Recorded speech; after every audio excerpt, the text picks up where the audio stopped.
Good morning all students. Corona महामारी के संदर्भ में सभी अपने आप को सेफ रखें और इस बीमारी की वजह से शिक्षण संस्थान स्कूलों में छात्र छात्राओं की जो पढ़ाई स्टडी में जो विघ्न उत्पन्न हुआ, उसी के संदर्भ में आज ये ऑनलाइन वीडियो छात्र छात्राओं के लिए प्रेषित कर रहा हूँ। आज राजनीति विज्ञान में विशेष रूप से भारतीय संविधान के मामले में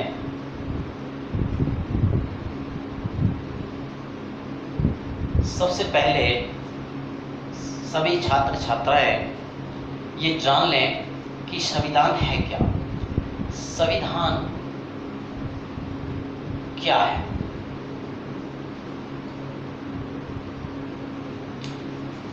संविधान देश की सर्वोच्च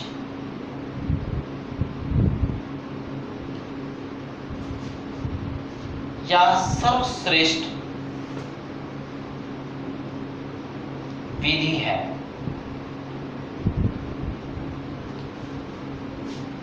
संविधान प्राथमिक विधि है।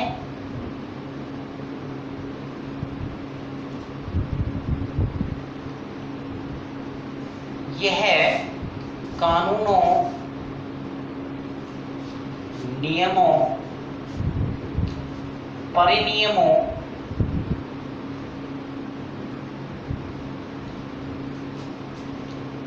का एक ऐसा लिखित दस्तावेज है जिसके आधार पर सरकार का संचालन किया जाता है। संविधान कानूनों, नियमों, परिनियमों का एक ऐसा लिखित दस्तावेज है जिसके आधार पर सरकार का संचालन किया जाता है। देखिए, ये तीन शब्द हैं, कानून, नियम, परिनियम, एक संविधान। क्या ये तीनों एक है या इनमें कोई फर्क है? देखिए, संविधान जो है, संविधान सभा के द्वारा बनाया गया। संविधान सभा के द्वारा जो बनाया गया वो संविधान है, सर्वोच्च विधि है, सर्वश्रेष्ठ विधि है। इसके बाद समय समय पर शासन व्यवस्था को संचालित करने के लिए कुछ कानून या विधि का निर्माण किया जाता है। इसको विधान भी हम कहते हैं, और ये इसका निर्माण संसद के द्वारा किया जाता है। इन कानून या विधि को लागू करने के लिए, इन कानून या विधि को लागू करने के लिए सरकार के द्वारा कुछ नियम बनाए जाते हैं, कुछ उपनियम, परिनियम बनाए जाते हैं। ये बनाए जाते हैं कार्यपालिका के द्वारा, यानी कानून को लागू करने के लिए संसद के द्वारा बनाए गए कानून को लागू करने के लिए कार्यपालिका कुछ नियम, परिनियम, उपनियम बनाती है, जिनके आधार पर कानून लागू किया जाता है। तो ये कानून, नियम, परिनियम, ये सभी संविधान के अंग हैं, यानी ये सब क्या है? संविधान है। इसके अलावा जैसे जैसे समाज में परिवर्तन होता है, उस परिवर्तन के हिसाब से, समय की आवश्यकता के हिसाब से संविधान में भी कुछ परिवर्तन किए जाते हैं। और संसद को अनुच्छेद 368 के तहत एक अधिकार मिला हुआ है, आर्टिकल 368 के तहत, कि वो संविधान में समय समय पर आवश्यकता के अनुसार संशोधन कर सकती है। तो संविधान में जो संशोधन किए जाते हैं, संविधान संशोधन, ये भी संविधान के अंग है। इसके अलावा अगर संविधान के विभिन्न प्रावधान या सरकार के कार्यशैली को लेकर के अगर कोई मतभेद पैदा होते हैं, तो माननीय सर्वोच्च न्यायालय के द्वारा कुछ निर्णय दिए जाते हैं। तो माननीय सर्वोच्च न्यायालय के निर्णय, सर्वोच्च न्यायालय के निर्णय इसके अलावा संविधान की भाषा शैली या क्लिष्ट शब्दावली अगर अस्पष्ट रूप से रहती है तो उसको स्पष्ट समझने के लिहाज से कुछ जो शिक्षाविद या कानूनविद जो है उनके द्वारा कुछ भाष्य या टीकाएं या पुस्तकें ये लिखी जाती हैं जो संविधान को समझने में आसानी प्रदान करती हैं। तो ये भाष्य, टीकाएं, पुस्तकें ये भी संविधान में शामिल है, ये भी संविधान का हिस्सा है। इसके अलावा संविधान एक सामाजिक दस्तावेज है। सामाजिक दस्तावेज है। इससे अभिप्राय, सामाजिक दस्तावेज से अभिप्राय है कि देश में बहुत सारी परंपराएं हैं जो संविधान सम्मत हैं, जो मानव के विकास में आवश्यक हैं। वो परंपराएं जिनको संविधान के अभी समय भी हम कहते हैं, ये सब संविधान का हिस्सा है, यानी ये सब मिलाकर के संविधान है। और इनको संविधान केवल नियम कानूनों का संग्रह ही नहीं है, बल्कि संवैधानिक संशोधन, सर्वोच्च न्यायालय के निर्णय, भाष्य, टीकाएं, पुस्तकें, सामाजिक दस्तावेज, ये सारे मिलाकर ये सब संविधान है। इसके बाद संविधान की आवश्यकता क्यों है?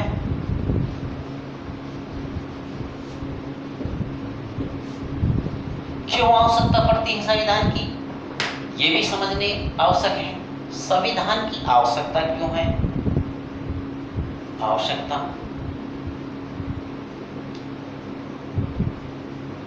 जब एक व्यक्ति और इस व्यक्ति से बहुत सारे व्यक्तियों की उत्पत्ति, विकास हुआ और समाज का निर्माण हुआ, और जब समाज का विकास हुआ और समाज को एक व्यवस्थित रूप देने के लिए, समाज में मानव या ना व्यक्ति के व्यवहार को नियंत्रित करने के लिए समुदाय या समाज के द्वारा राज्य का निर्माण किया गया। और ये राज्य को व्यक्ति या समाज के द्वारा सुप्रीम पावर प्रदान की गई। सुप्रीम पावर, प्रभुसत्ता या संप्रभुता, एब्सोल्यूट पावर, ये व्यक्ति समाज के द्वारा राज्य को प्रदान की गई। और जब एब्सोल्यूट पावर सबको दे दी, लेकिन इसका तात्पर्य ये नहीं है कि व्यक्ति की स्वतंत्रता बंद कर दी जाए या उसको बिल्कुल उसकी स्वतंत्रता पर पाबंदी लगा दी जाए या उसके अधिकारों पर पाबंदी लगा दी जाए। अर्थात व्यक्ति और राज्य के मध्य व्यक्ति स्वतंत्रता का प्रतीक है, यानी व्यक्ति को अपने सर्वांगीण विकास के लिए स्वतंत्रता आवश्यक है। और राज्य जो है वो क्योंकि संप्रभु शक्ति दी है, तो शक्ति का प्रतीक है, शक्ति है, इसके पास पावर है। तो समाज में व्यवस्था बनाने के लिए, अराजकता खत्म करने के लिए या शासन संचालित करने के लिए राज्य शक्ति का प्रयोग करता है। अब ये राज्य अपनी शक्ति का किस सीमा तक प्रयोग करता है जिससे व्यक्ति की स्वतंत्रता का हनन भी नहीं हो और व्यक्ति का सर्वांगीण विकास हो। और इसका तात्पर्य ये भी नहीं है कि व्यक्ति को असीमित स्वतंत्रता दे दी जाए, क्योंकि असीमित स्वतंत्रता अगर दे दी जाएगी तो भी अराजकता पैदा हो जाएगी। इसलिए व्यक्ति और राज्य के जो संबंध हैं, व्यक्ति और राज्य के बीच में संबंधों को निर्धारित करने के लिए एक संगठन या एक दस्तावेज या एक व्यवस्था की आवश्यकता होती है, और वो व्यवस्था है संविधान। क्योंकि संविधान निर्धारित करता है व्यक्ति और राज्य के संबंधों को। संविधान में प्रावधान लिखे हैं कि व्यक्ति को किस सीमा तक स्वतंत्रता दी जाए, किस सीमा तक उसको अधिकार दिए जाए, और राज्य किस सीमा तक अपनी शक्ति का प्रयोग करे कि व्यक्ति की स्वतंत्रता का हनन भी नहीं हो और राज्य व्यक्ति का सर्वांगीण विकास भी हो जाए। इसलिए व्यक्ति और राज्य के बीच में संबंधों को निर्धारित करने के लिए राज्य की संविधान की आवश्यकता पड़ती है। इसके अलावा समाज में व्यक्ति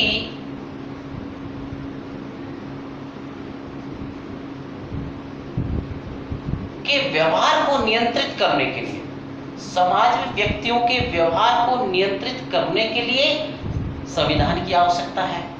अगर संविधान नहीं होगा तो अराजकता की स्थिति पैदा हो जाएगी। इसके अलावा देश में विधि का शासन की स्थापना हो। विधि के शासन, कानून का शासन। विधि के शासन से तात्पर्य कानून का शासन लागू हो, और कानून के शासन से तात्पर्य है कि कानून की नजर में सब लोग समान हैं। कानून सबके लिए समान है, चाहे व्यक्ति एक सामान्य व्यक्ति हो या एक उच्च पद पर बैठा हुआ व्यक्ति हो या कोई राजनीतिक व्यक्ति हो। कानून की नजरों में सब समान है, सबके लिए एक ही कानून है।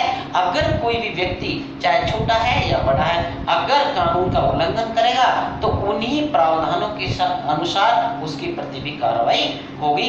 तो व्यक्ति बड़ा नहीं है, कानून बड़ा है। ऐसी स्थिति में विधि के शासन की स्थापना के लिए भी संविधान की आवश्यकता पड़ती है। इसके बाद हमें संविधान से क्या हासिल किया जाता है, क्या महत्व है संविधान का। अगर संविधान नहीं हो तो क्या फर्क पड़ेगा, या कौन सी ऐसी चीजें हैं जिनके लिए संविधान का बहुत महत्व है। तो संविधान का महत्व ये आना जरूरी है। संविधान का महत्व क्यों है? तो पहली बात, संविधान जो है, जो देश की राजनीतिक व्यवस्था है, राजनीतिक व्यवस्था, या इसको दूसरे शब्दों में हम राज्य भी कह सकते हैं, राज्य भी कह सकते हैं। राजनीतिक व्यवस्था की संरचना कैसी होगी, या इसका बुनियादी ढांचा कैसा होगा, इसका निर्धारण संविधान करता है। कैसे? कि राज्य राजतंत्र होगा या राजनीतिक व्यवस्था राजतंत्रात्मक होगी या गणराज्य होगी। राजतंत्रात्मक व्यवस्था में देश का प्रमुख वंशानुगत होता है और एक ही परिवार के लोग पीढ़ी दर पीढ़ी उस पद पर पहुंचते हैं, देश के प्रमुख कहलाते हैं। ऐसी व्यवस्था राजतंत्रात्मक। लेकिन गणतंत्र या गणराज्य व्यवस्था में जो देश का प्रमुख होता है वो निर्वाचित होता है, आनुवंशिक नहीं होता। तो संविधान निर्धारित करता है कि राजनीतिक व्यवस्था की संरचना या उसका बुनियादी ढांचा कैसा होगा। इसके बाद दूसरा, संविधान सरकार के अंगों का गठन व कार्यों का निर्धारण,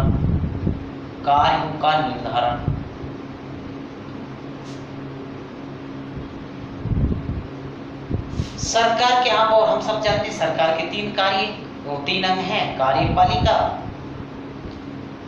व्यवस्थापिका और न्यायपालिका। इनका गठन कैसे होगा और ये किस आधार पर कार्य करेंगी, इसके आधार पर भी, संविधान के आधार पर सरकार के अंगों के गठन और कार्यों का निर्धारण किया जाता है। इसके अलावा जो है सरकार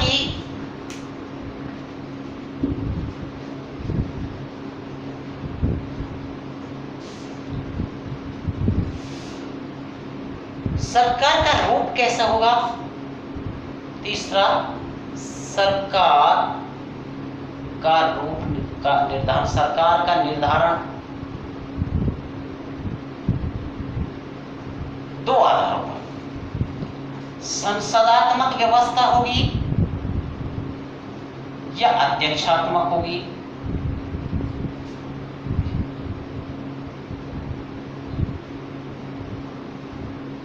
दूसरा, एकात्मक होगी या संघात्मक होगी। किस रूप में सरकार होगी ये निर्धारण भी संविधान के द्वारा किया जाता है। इसके अलावा संविधान व्यक्ति और राज्य के संबंधों का निर्धारण करता है। व्यक्ति व राज्य या सरकार, व्यक्ति व सरकार के कार्यों का निर्धारण,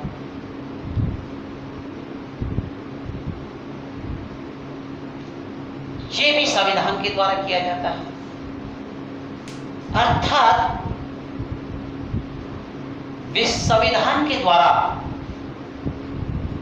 राजनीतिक व्यवस्था के बुनियादी ढांचा, सरकार का रूप, सरकार की संरचना, सरकार के कार्य, व्यक्ति और सरकार या राज्य के कार्य, उनका उल्लेख और व्यक्ति के अधिकार, उनकी स्वतंत्रता से संबंधित और उसके मौलिक कर्तव्यों का निर्धारण, यानी व्यक्ति के अधिकार व कर्तव्यों का निर्धारण ये भी संविधान के द्वारा किया जाता है। तो संविधान का महत्व इन सब चीजों के लिए विशेष रूप से संविधान आवश्यक है। अगर ये संविधान नहीं होगा तो ये सारे जो बिंदु हैं इनका निर्धारण किसी भी राजनीतिक व्यवस्था में नहीं हो पाएगा। इसके अलावा और भी कई राजनीतिक जो सिद्धांत हैं उनका निर्माण, व्यक्ति और राज्य के मध्य जो संबंध हैं उनको निर्धारण करने के लिए सरकार को या राज्य को कुछ सिद्धांत बनाने पड़ते हैं, उनका उल्लेख भी संविधान में होता है। तो ये सब चीजों को शामिल करके ये सब संविधान का इंपॉर्टेंस है, संविधान का महत्व है।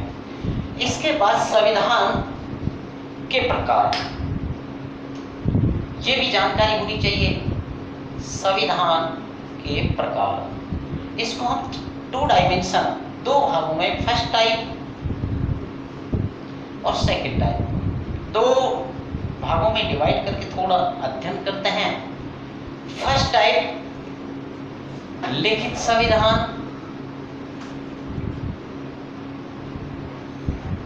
दूसरा अलिखित संविधान। लचीला संविधान या कठोर संविधान। लिखित संविधान किसे कहेंगे? लिखित संविधान उस संविधान को कहा जाता है जिसके निर्माण किसी संविधान सभा के द्वारा, संविधान सभा या मानवीय सभा, मानवीय समुदाय के द्वारा या किसी संविधान सभा के द्वारा जिसका निर्माण किया गया है वो लिखित संविधान होता है। जैसे भारत का संविधान, इंडिया।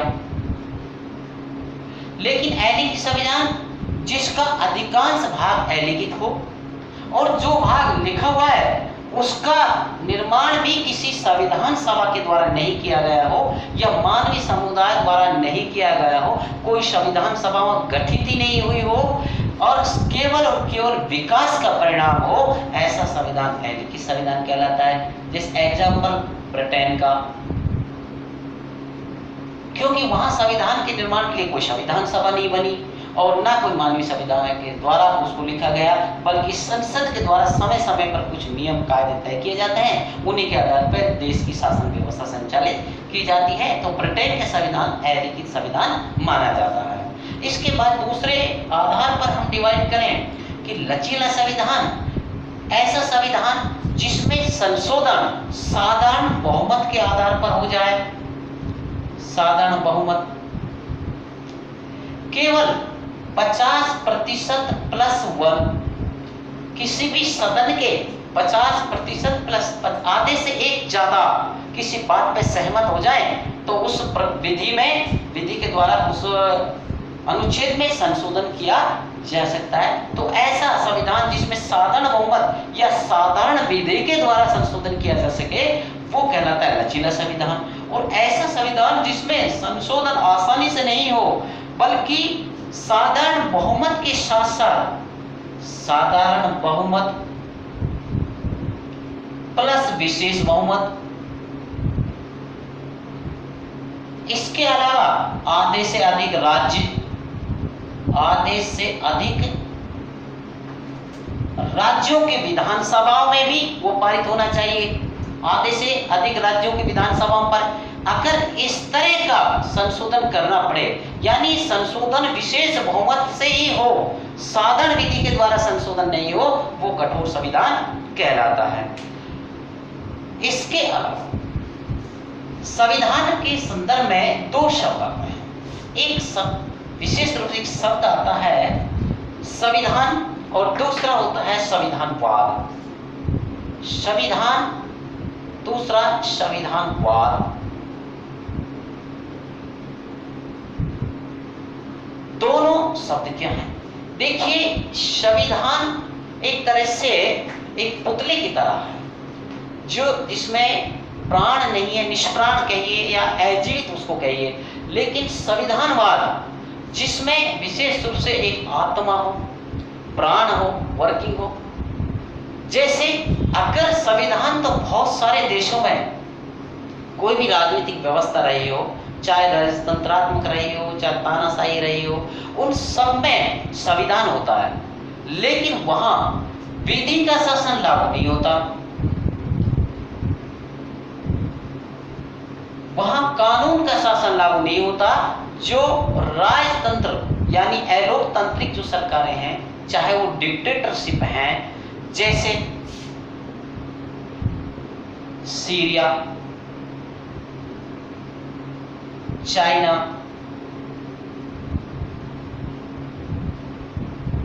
इसके अलावा प्राचीन में जाएं तो हिटलर,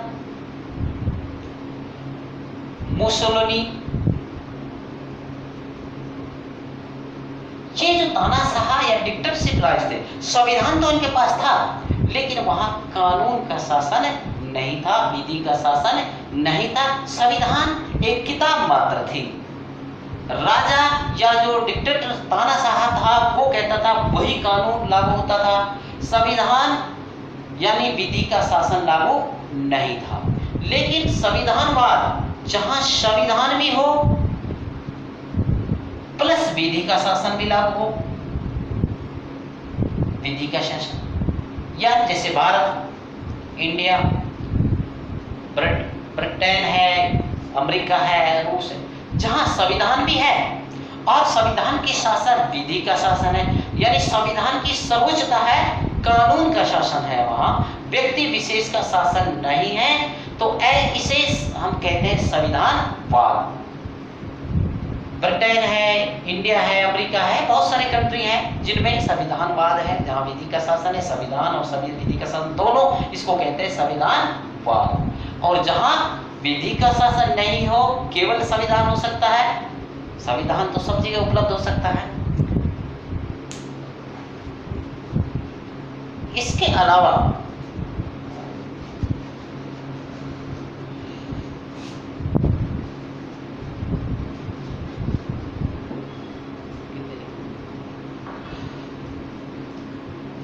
संविधान में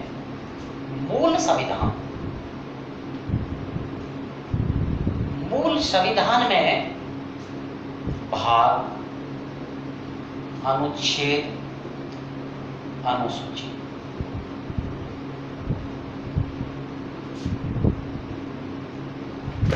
पच्चीस भाग, 8 अनुसूची, 395 अनुच्छेद।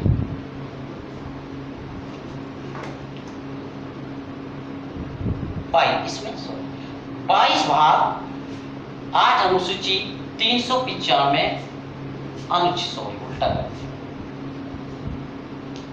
अनुसूची और अनुच्छेद। ये मूल संविधान था। जब भारतीय संविधान का निर्माण हुआ उसमें 22 भाग थे, 8 अनुसूचियां थी, 395 अनुच्छेद थे। लेकिन वर्तमान में 25 भाग हैं, 12 अनुसूची हैं और क्रमांक के आधार पे 349 है, लेकिन गणना की दृष्टि से 460 से अधिक गणना की दृष्टि से